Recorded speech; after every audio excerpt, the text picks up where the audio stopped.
Blacklist Podcast, brought to you by our title sponsor, Sodium Fishing Gear.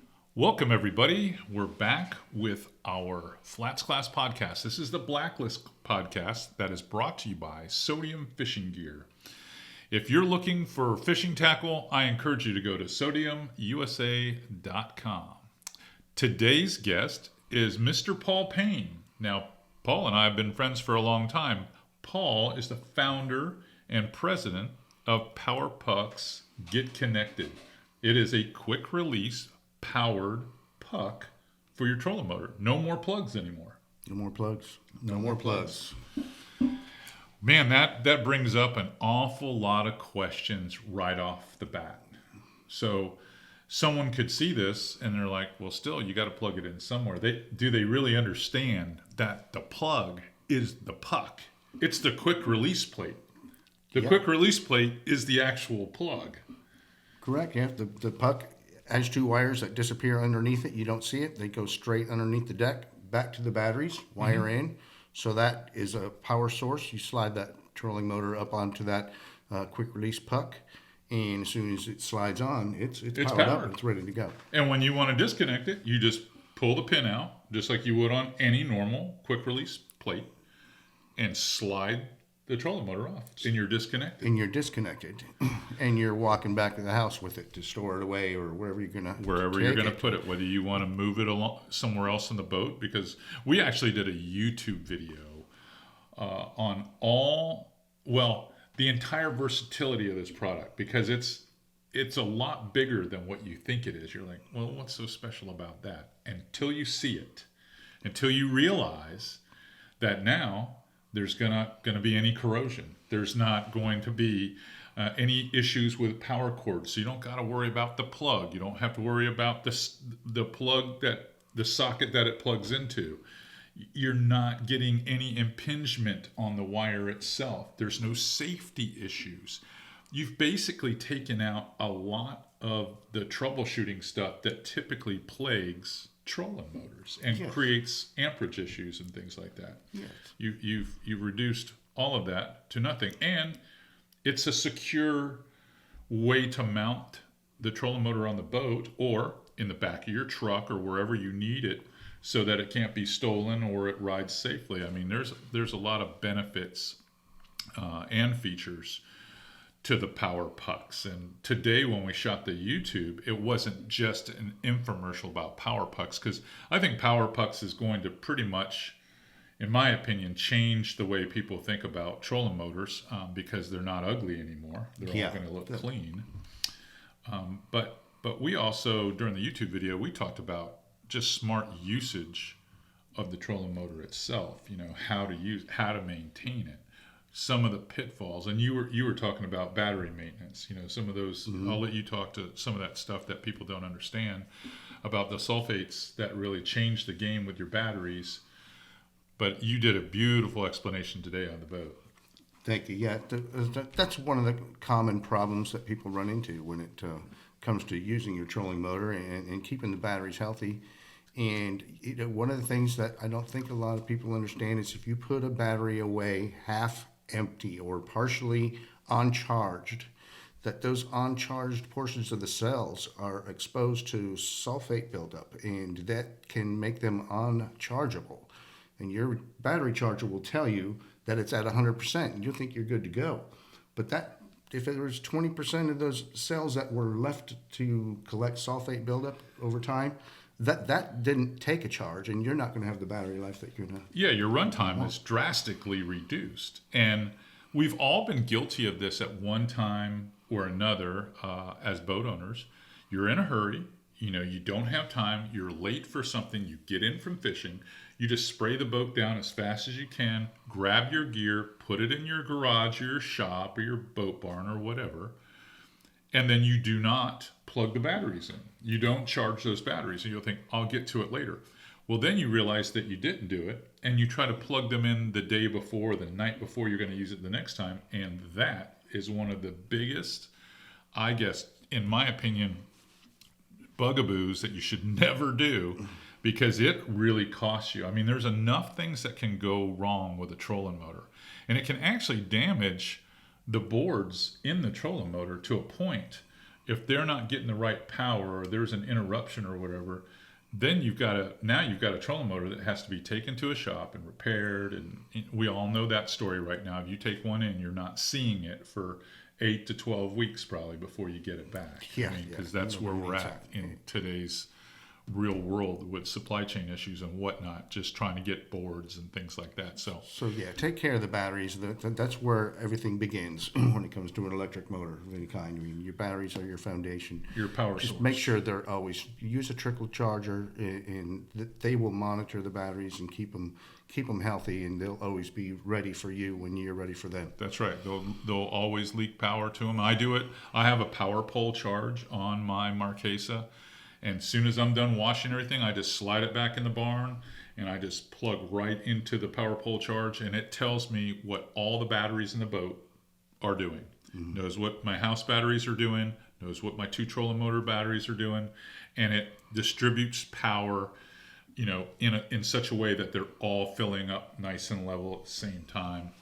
And I rely on that. That's probably one of my biggest accessories on my boat that I'm proud of. It gives you a peace of mind. Gives me a peace of mind. Yes.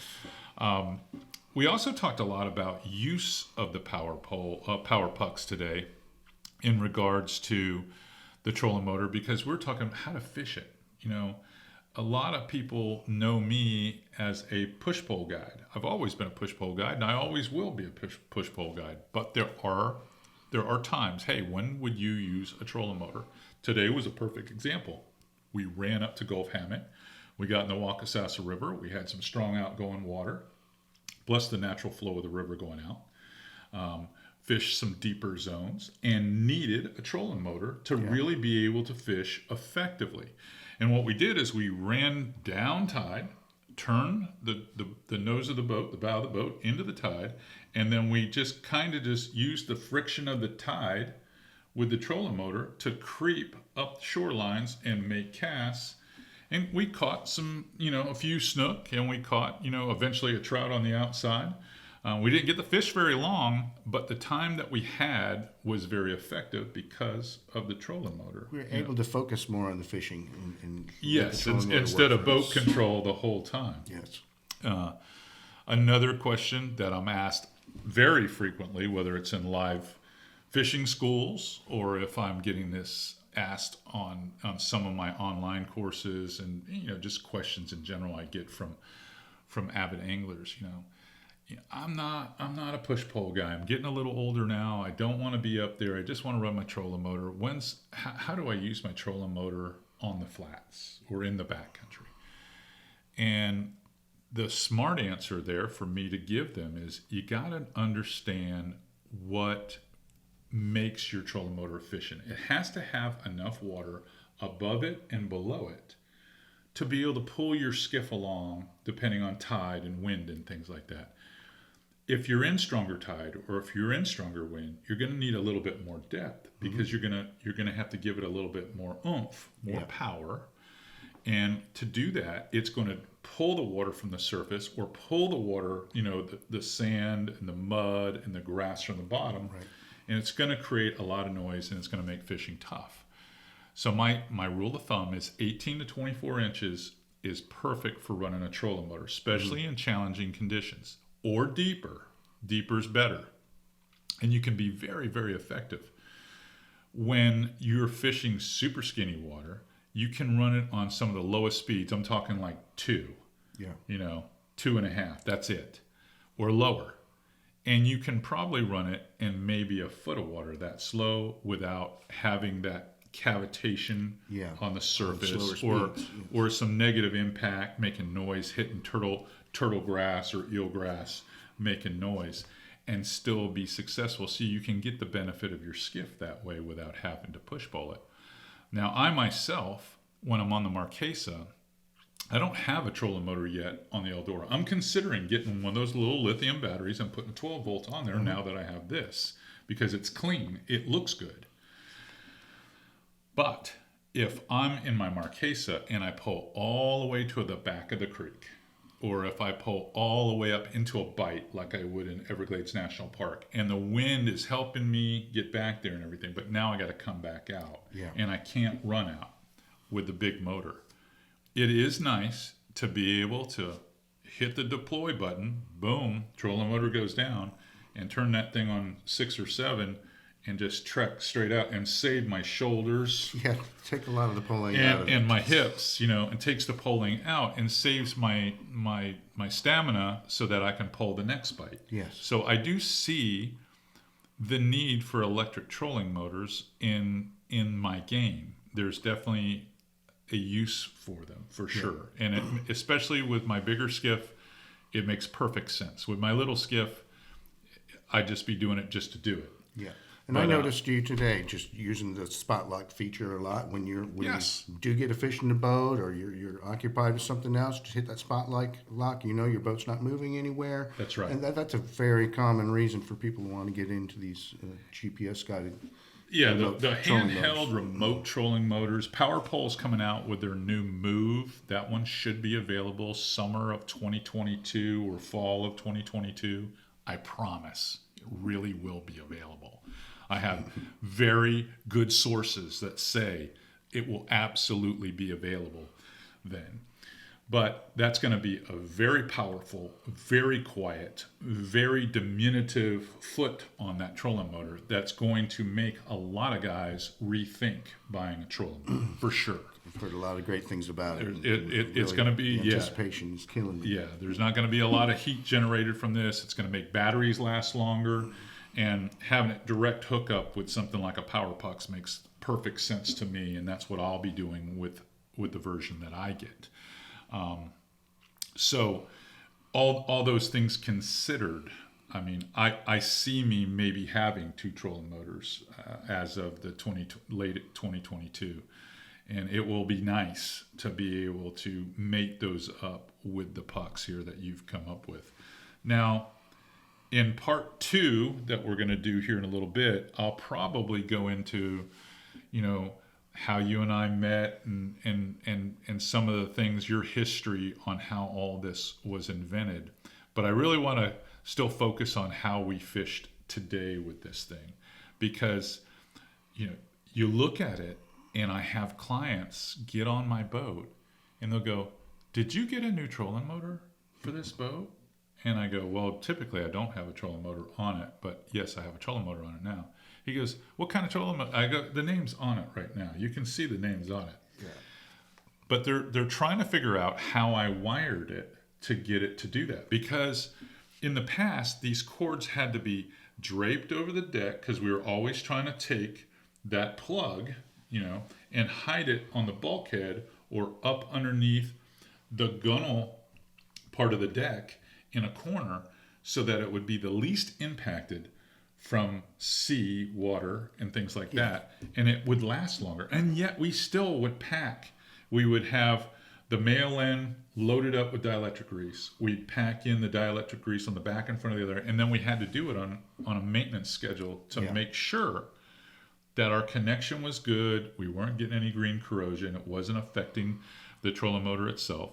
And then you have the batteries themselves that you have to worry about, because if you have, a line like that, that's direct connect, because a lot of guys didn't use the plug. They're like, "Oh, I'm going to get rid of that. I'm just going to drill a hole in the deck of my boat and put a clamshell there," or like you said, a fuel. Yeah, fuel fills. A few fills or something like that, and then rig something kind of cool to rig it through there and then gel it around. But then it's not very portable anymore. It's not portable hardly at all. Now you got to get up underneath your deck. You got to take some tools. You got to disconnect the leads, and then you got to fish them through there just to get the thing off your boat to take it to a trolling motor center to get a board fixed. Yeah, that's a pain in the ass. A lot of people use their boats for different purposes, and they don't always want that trolling motor on there. Some people maybe want it there every time, and they don't have the need to quickly remove it. But the majority of the people I see, they want to use the boat for multi-purposes and different types of fishing and different types. Some days you don't want that trolling motor with you, so that's right. Taking it on and off quickly is important. Or, and we'll talk about this in part 2, the fact that you may own 2 boats and you might use the trolling motor on both of them, and you can move the trolling motor back and forth. It's a lot easier with a Power Pux. Yes, it is. It's very easy to do it that way. But, today we talked about the skill of being able to use a trolling motor in places where it makes it effective for fishing, where you got to take into account wind and current and see how the boat's affected when you run a trolling motor. And one of the nice features on a lot of trolling motors, I'm not going to name any one brand, is the fact that they have that north up setting, that true course setting, where once you kind of figure out where set and drift has you, and you can get the nose of that boat to find where it wants to be, you can basically set the trolling motor for that, hit that north button or that true course button, and it will just ride that course and allow you to fish that sweet spot distance for casting off the bank. It'll compensate for the wind and the current. And it does. Keep and you on course. Yeah, and it keeps you on course that same distance so that you can set that cast up so you can stay the sweet spot away all the time. And that is nice. And that was nice for us today so that we could both fish and not struggle. And good Lord, I watched the one guy out there, he was trying to fish out of his action craft, and he had to sit on a cooler or whatever that was, a seat, and he's trying to move back and forth. He'd cast, and then he'd have to shift, and then he's trying to reel, and then he'd have to adjust again, and he's having to reel, and then and I was like, how can you catch fish that way? I grew up that way, steering with my knee and trying to fight a fish at the same time. You're multitasking, and to be able to eliminate that. The trolling motors of today with the GPS feature really, again, that changes things as well.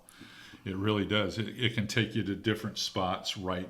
Especially if they're synced with something on your boat, like your electronics or whatever, you can just go right to the spot that you want, sit right there. And a lot of guys in the offshore, nearshore business, like a lot of my friends that do some of this nearshore grouper fishing up here on the Nature Coast, when they go out there, they don't drop anchors anymore. That'd be a lot of work. It's an unfair advantage.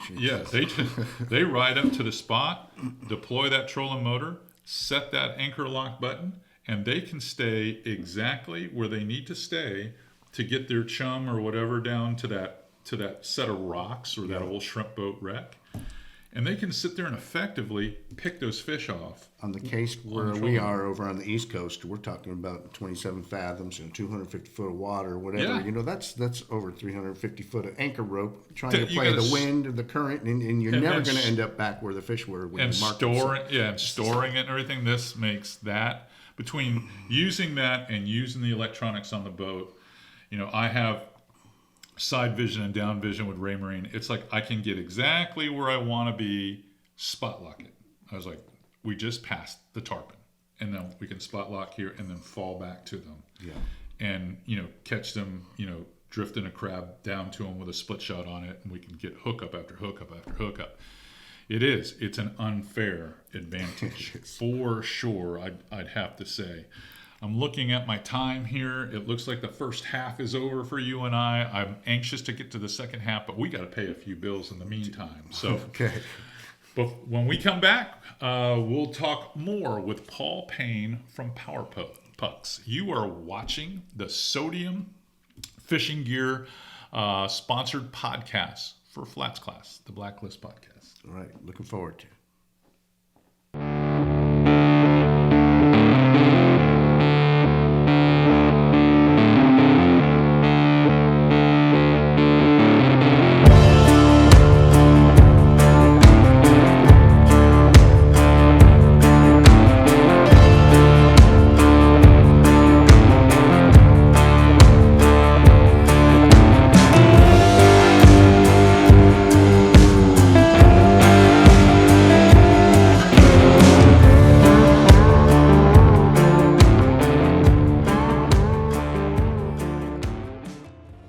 Appreciate you listening to another episode of the Blacklist Podcast.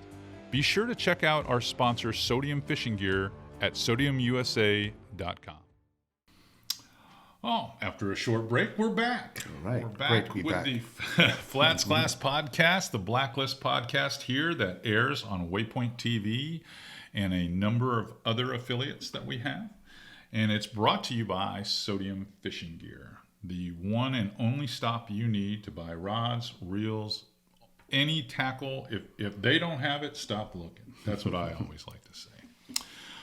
All right, I'm here with Paul Payne from the Power Pux. How long has Power Pux been out? Is this going into year 2 or 3?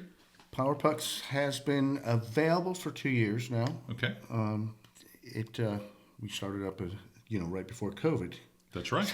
Started up too, and amazingly, we were able to successfully pull off the first year, and then this last year has been I think the tremendously time, large. I hate to say it. I know the pandemic hasn't been kind to most, but I hate to say it, but it actually was perfect timing because I don't think we've sold more boats during a 2-year window than what's happened in the last 2 years. Boat sales are unreal now. It's amazing, the supply and demand. It's hard to stay up with the demand. There's so many people that are discovering boating, discovering the outdoors, discovering fishing. Now, you and I, we didn't touch on this in part 1, the first half of the podcast, but we've known each other since about, 2010? You were working as the service manager and customer service guy at Hills Bay Boat Works. And you were put into that role smartly by the Peterson family because you do have some great communication skills, but you also have some problem-solving skills that most don't have, and you're very suggestive to your clientele when they come in. You're like, hey, it's going to be hard to fix this, but I have a workaround. You always have a workaround. And is that really the genesis behind this particular product and some of the other ideas that you've had? Because, some of the stuff at Hells Bay that you would come up with workarounds were pretty ingenious. They really were. But yes, it is the genesis. I always want to solve any kind of issues that were bothering people and do the right things for the customers and even for myself, my family, whoever it is, friends, to try to come up with solutions for these things. And this was an issue that kept reoccurring. Was these trolling motors with the GPS sensors in them had just come out around 2010, and it made them very attractive. People that didn't like trolling motors from the beginning now suddenly want to add this to their boat. It's like, oh yeah, this is going to make this much smoother. But there are problems. They pick out their gel coat colors, which is usually one of the hardest things when you're building a new boat, right? Or some of these modifications that you want to do, and colors are always a big thing. But then sometimes even a larger issue was, now where are we going to plug that trolling motor in? Right. And I kept hearing it over and over, and my wheels started turning, and started trying to figure out how we can solve this and how we can make it better. There has to be a better way. I kept hearing over and over again from everybody, there has to be a better way. And it just dawned on me one day. I had a customer there, and I said, what if we could set your trolling motor on the boat? And as soon as we set it down, it would be plugged in. And they said, you let me know when that happens. And that's when you're letting them know since 2020, it's happened. I got the idea of putting the plug in the quick release brackets that people were already using on the front of the boat. And it's cleaner looking, for sure. You look at my skiff, when you look at it, you're like, if I were to put a cord on there now, it would drive you crazy. Yeah, it would. And it drove people crazy before. It's an issue with safety. It's ugly, and it just really allows more problems to happen. If someone pulls on it the wrong way, it gets caught up, whether they're fighting a tarpon, they're sitting on a cooler, it wraps up in their ankle, and they spin around to do something real quick, and they pull it out, and they bend it, and then now all of a sudden, trolling motor's compromised. Yeah. And it's just always been, trolling motors have always had, I guess, reliability issues, and a lot of them stem from having to have a cord plugged into them, and this has eliminated that problem to a great degree. Yes. Most people, their boat is their pride and joy. That's right. To have to sit back there and look at that cord and that plug up there and now be able to not see that. Well, I found just alone. I can tell you guys personally, in a lot of the pictures that I was taking, that I did have that cord on the deck, I would sit there, and some of the photo edit apps I have, I would try to erase that out of the photo. Yeah. And I was successful. If you weren't looking for it, you couldn't tell I did anything. Yeah. But That's funny. But it was because it was just so unattractive. And my particular cord that I had on my last trolling motor, I had to repair it in like 2 or 3 different spots because I had some amperage voltage issues that were melting, shorting it, and I had some meltdown issues. Then I got it impinged one time. It got cut and I got some corrosion. I had to clip it on both sides of the corrosion, then mend it back together, and then wrap it with electrical tape. The thing looked like a nightmare. It just looked, I don't know. I don't want to say something nasty, but it just looked awful. Just looked awful. The good news, those days are gone now. They don't have to be that way. They're gone. There's And no more worry about where you're going to plug it in. You don't have to, drilling that extra hole in your boat that's the hard one to swallow sometimes when we're going to locate a plug somewhere on the boat. That's just cutting that hole is a difficult decision. It does. That you don't have to worry about anymore. Now, with your offering here, you offer right and left hand, so starboard and port options. So you can mount your trolling motor on either side of your boat. I noticed right away when we put it on mine, because I do have a few fly anglers that fish with me, but almost every one of them are right-handed. So they strip with their left hand, so I wanted mine on the right side so that it wouldn't be in the way of a stripping basket or whatnot. And it does not really keep me from getting my push pole out of the clips. I mean, I can just bend down there and pick it up because there's enough clearance between the head and the deck that it goes right through there easily. And then when I come back into port to dock, oftentimes I like the fact that the push pole and the trolling motor head are on the same side, because then I can lay in there on my clean side and I don't have to worry about that head getting beat up on the dock or my push pole if I have to make that choice. Now, sometimes I don't have a choice because of strong tides, but in most cases I can lay it up on the clean side of my boat to the dock, and then I don't worry about it at all. Just my rub rail handles all that problem. Yeah, you just got one clean side of the boat for all those reasons. So that's I think originally trolling motors were just traditionally seen on the port side, and that's just kind of the way they were in freshwater bass boat markets and things like that. And so the question comes up, why have people started moving them to the starboard side? And that's a lot of it. Just even if you're not into fly fishing right now, or you might have a guest on your boat or a buddy or somebody who wants to do it, or you might get into it later. I mean, there's a lot of reasons. Why to mount them on starboard versus port, but I mean, and then you offer 2 colors, white and black. Correct. There's a lot of flats boats out there now that have the blackout package, like the Mike's here, and the black puck looks a lot cleaner.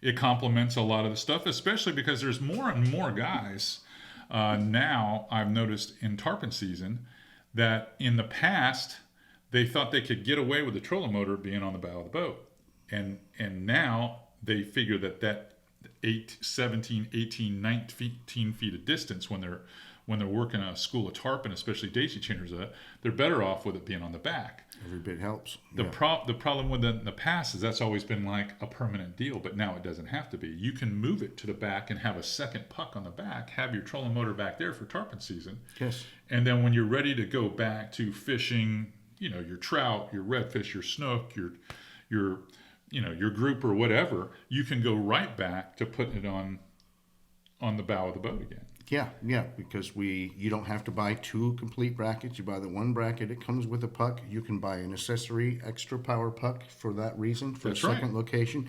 And you can share it with another boat as well. So you can use the one trolling motor between 2 different vessels. And even if you don't think, well, I'll never do that. I'll never do that.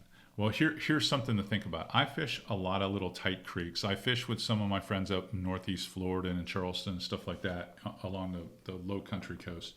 And you'll find yourselves getting into these creeks, and you'll go all the way up these creeks. And what sucks is when that trolling motor is in the very front of the boat, you're making all that noise. Mm-hmm. But if it's in the back, you can still throw down that creek without making nearly as much noise. And then when you have to leave, you can just turn it around and you can back your way out, because many times there's not enough room to get out, and you're trying to work it from the front. You're trying to steer it. You're trying to look behind you, and you're trying to look at the head of your trolling motor, and you're trying to do this game because there's nowhere to stand in front of it. Yeah. Where if it's at the back, if you just pick it up, you use it for the front to get in there, then take it off, put it on the back. You can get yourself right out of there. Yeah. I mean, it's crazy. And something we mentioned in our YouTube, because we not only did a Flats Class University on the Power Pux product, but we also did a YouTube video that by the time this airs, you can just go to Flats Class YouTube and you can watch this.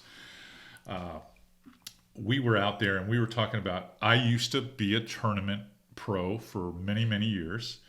And one of the things that we did commonly was travel and what I like to say, destroy trolling motors. So we always brought 2 trolling motors with us because we knew that we were probably on a 2-week run going to go through both of them. We're going to need them.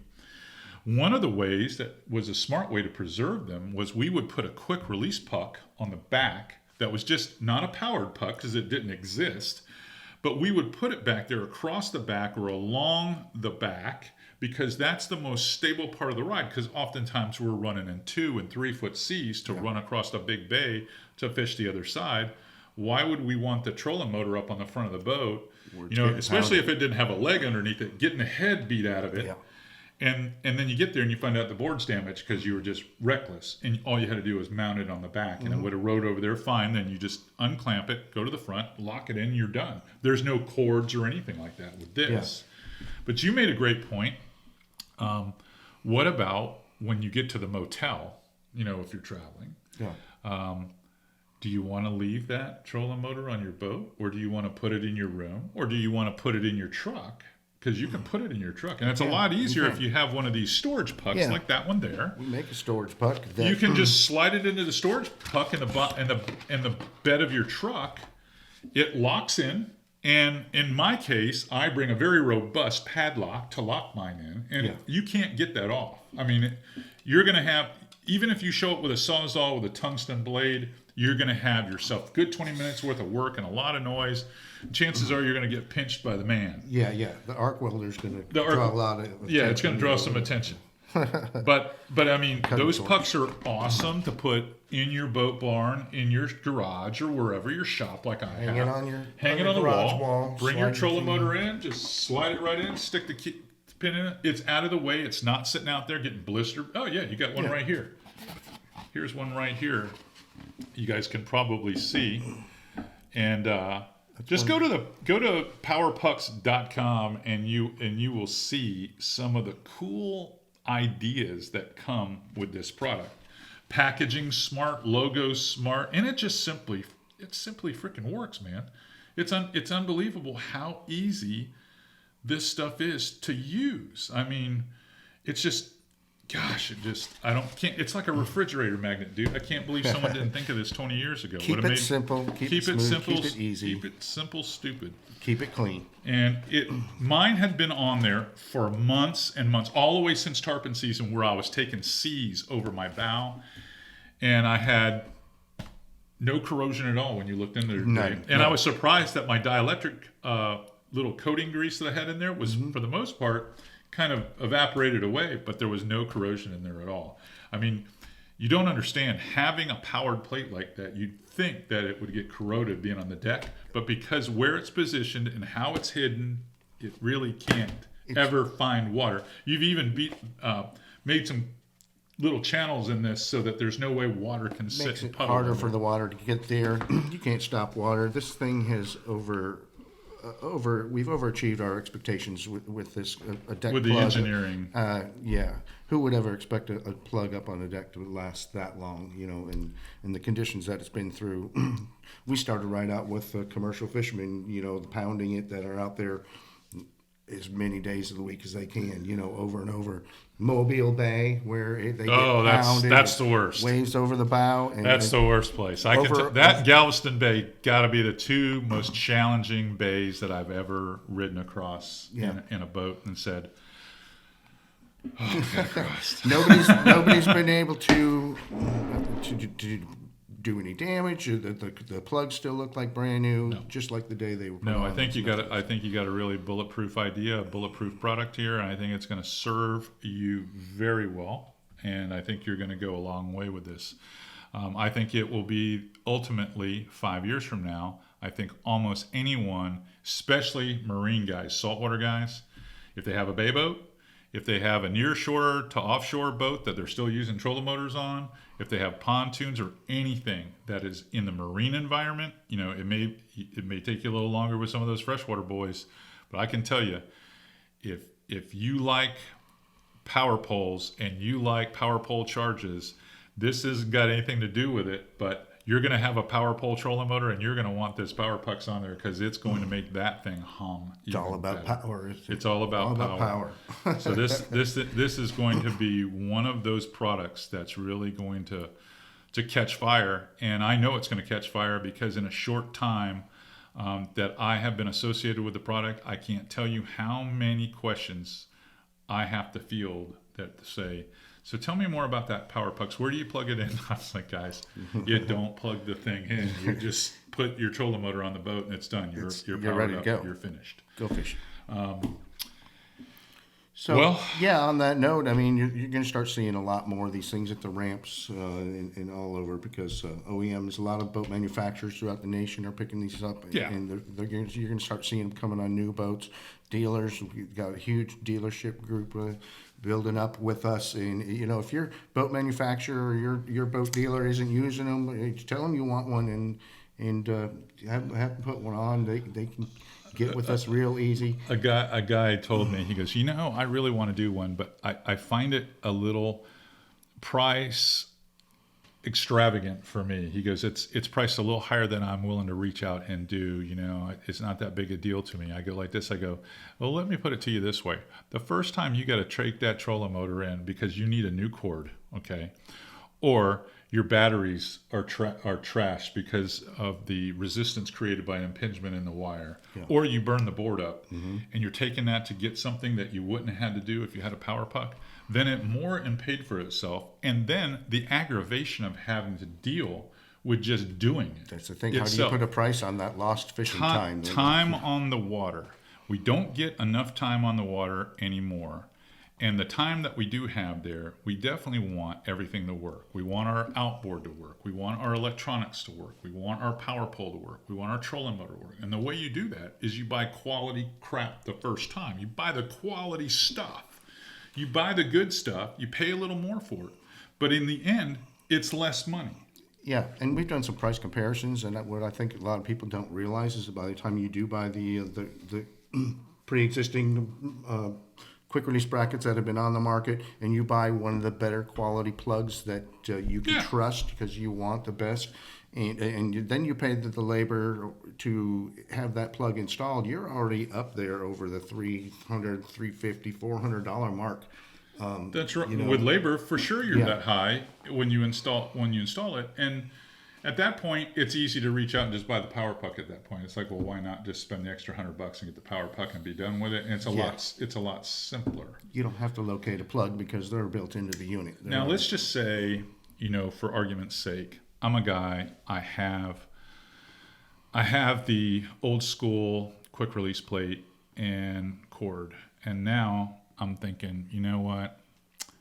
I want to do it, but it's too late. I'll have to wait till my next skiff to do it. They really don't have to wait. No, we thought about that from the beginning. You have a retrofit idea. I think all the manufacturers in the trolling motor industry have considered, what if let's keep our products kind of universal in a way so that if somebody decides they want to try our product, then so there's an industry standard out there. Yes, there is. Yes, okay. The bolt patterns and things are very consistent throughout the three leading manufacturers out there that are doing the GPS guided trolling motors. And we made sure that we followed suit so that you could just pop the screws out of your old one, use the same screws, put ours back in. Without putting any new holes. No drilling new holes. And you're done. Your deployment's exactly the same when you're done. It comes with an instruction manual, easy to follow instructions. If you're a do-it-yourselfer, you can do it right in your driveway.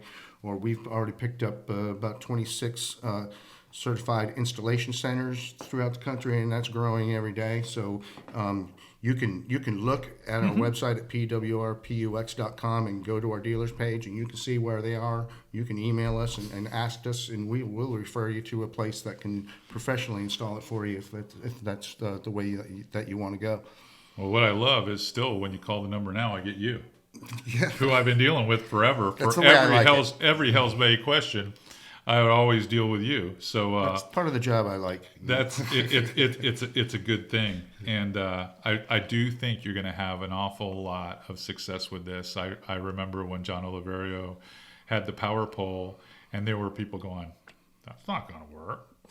I'm not. Why would I spend that to put that on there? I can just use this. I can just stick a stick in the ground. I can just throw a claw anchor over the side." And here we are. Yeah. Okay, Look here what we happened. are since 1998 to now. And you can't hardly find a vessel on a trailer going up and down the road, bass or saltwater, that has two on it, much less one. I mean, everyone has a power pole. So I went on an airboat today, didn't we? We sure did.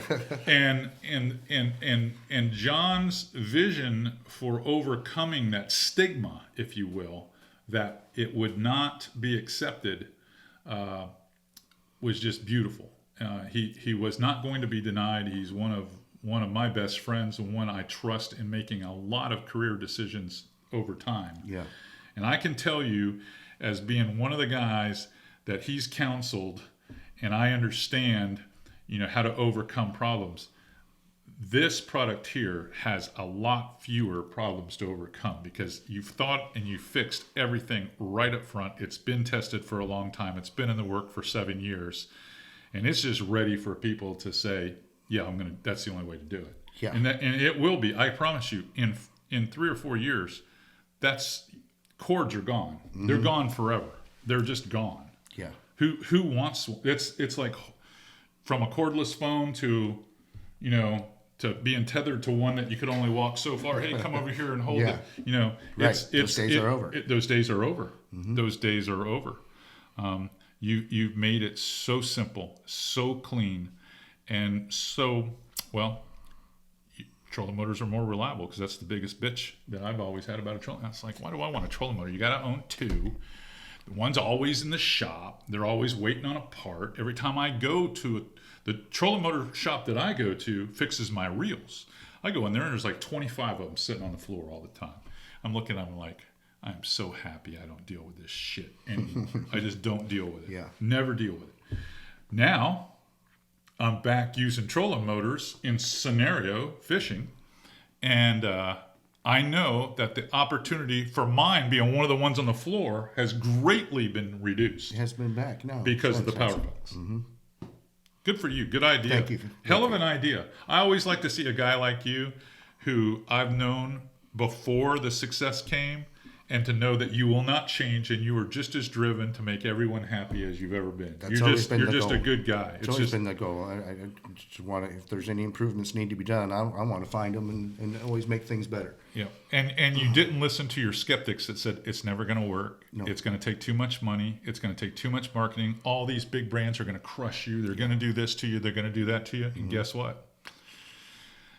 You're going to hand their ass to them. Because they're all going to want this, and they're going to have to license it through you. I'm on the road all the time. I'm introducing people to this product, or at least showing it to them up close that haven't seen it, other than through And they social can't. media or Can whatever. they find And anything? if it's the product, just sells itself. Once I get it, them to look at it, it's I walk out with a lot of good friends after I do these visits. And when I saw it, I was looking at it. I was still trying to be okay. So there's got to be an Achilles heel. And then Dan, who is the head tech, Dan at Hills Bay Boat Works, showed me how it goes on the boat and everything like this. He goes, "Yep, this is as easy as it gets." And you know him; he's no frills. He doesn't. Dan never goes extra with anything, because he's the guy that helps run the whole team when they Dan the man. When they do the skiff challenge around the state, Dan the man is on that team. He's the crew chief on that team because he knows what will create a problem. He looks at this and he goes, "It's idiot-proof, dude. It's good for you. That's it's going to be good for you. You can't screw this up, CA." That's why he goes, "You just put a trolling motor on here and you'll never, until you sell your boat, you're never going to worry about this thing." He goes, "I wouldn't even take it off." That's why I took 7 years to make sure that I had all the possible things that could go wrong. I've figured them out, and I didn't want to put anything on the market until I knew that it was tested and true. And so, well, normally at this point in the conversation, I like, "Hey, we're running out of time. I'd like to ask you 3 out of the box questions, this, that, and the other thing. And I usually do that. But tonight, I'm not going to do that. Instead, in asking you what would you be doing, if you weren't the Power Pux guy, because I know you were born to do this, because you've always been kind of a tinkerer, kind of a problem solver, always a critical thinker when it comes to this marine stuff. Are there going to be future products in this lineup that will maybe complement some other things in the boat, you think? We definitely have You a definitely few have a tricks few. up our sleeves. Okay. We had plans. I'd like to announce that we just recently our patent application was approved, and that's great news for us because we You're were protected. worried about possibilities of other people coming up with these ideas, and so we had ideas to try to stay ahead of that as that would happen. And you so we have protected those ideas we have too. other ideas that are coming up the pipeline to follow up, just to make this an even better product. So if you're already an existing Power Pux owner or getting ready to be one, you'll be very pleased with things. Some of the things the versatility that that is coming in the future with the Power Pux tools. yes. Well, I bid you farewell today. I know I got to get you home to the East Coast of Florida. Appreciate you coming over, going to fish with me for an hour or two on the water, trying to, get my YouTube in there. And we shot Flats Class University, and then sitting here as late as we are here between the holidays, doing the podcast with me. It's been a pleasure being here. Great to spend time with you on the water every time. Always enjoy it. We always catch get a little slime on our hands. Of Yeah, some we kind. always get a little bit dirty when we A few go laughs, fishing together. and it's fun. And Let's do it again. plenty soon. of laughs. Guys, this is the Blacklist Podcast, the Flats Class Podcast, brought to you by Sodium Fishing Gear. If you're looking for fishing gear, look no further. Go to sodiumusa.com. Until next time, Captain C.A. Richardson and Paul Payne from Power Pux, signing off. And one more time, just for your convenience, pwrpux.com if you want to look further into the product and learn more about it. And we got some video with Captain CA on that webpage as well. We'll see you then.